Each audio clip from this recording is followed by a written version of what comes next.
This video on clinical drug-drug interaction studies is from the latest EACPT focus meeting, which concerned how to assess medicines. So I'm with Jan Backman in Croatia at the EACPT focus meeting. You've been looking at the importance of drug-drug interactions. Why should we as health professionals be concerned? Drug-drug interactions, they can be hazardous if we cannot recognize them, if we don't expect them. And that's why I think for every new drug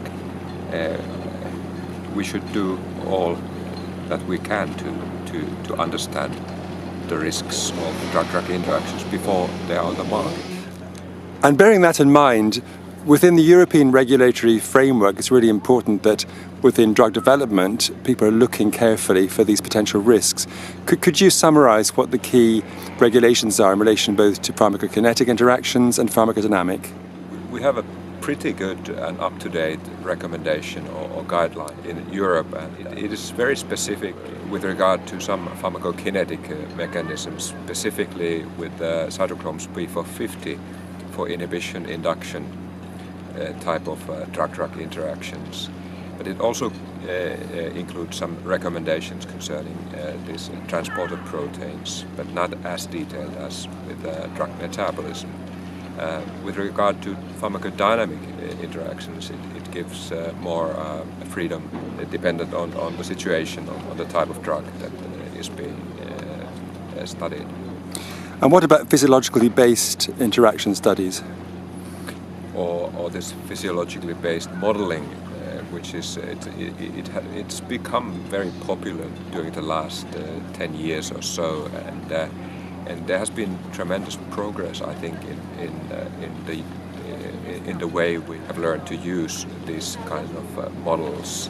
You can often extend your conclusions. You can make predictions based on these physiological models, and if you have sufficient clinical data, you can even extend your results to a number of other drugs that have not been studied in clinical trials. But I would still think that in complex situations, you have to be very cautious with your interpretation. And my final question, could you illustrate from your own study some of your key findings and pitfalls you've flagged within your own research? I have been studying drug-drug interactions for a pretty long time already, and one of the key findings was around 15 years ago when we studied the DDI potential of cerevastatin. We could actually demonstrate that gemfibrozil was a very strong inhibitor of CYP2C8 enzyme, and that cerevastatin was very susceptible to these PK interactions with gemfibrozil. Several years passed since that, and it was found that for gemfibrozil, its glucuronide metabolite was actually the cause of this inhibitory effect on CYP2C8. And a couple of years ago, we found out from a North American publication that also clopidogrel had increased the risk of muscle toxicity with cerevastatin. And when we started to investigate that area, we found that also the glucuronide metabolite of clopidogrel is a similar type of inactivator of CYP2C8. And I think it emphasizes the need for evaluating the major metabolites of new drugs as well, which has already been recognized in the current guidelines.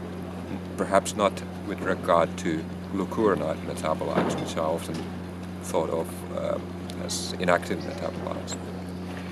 But overall, it has been recognized already.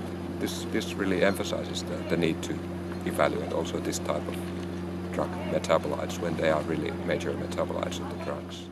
Jan Backman, thank you very much indeed.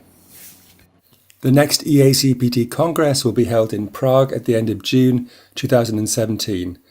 See our website for further details.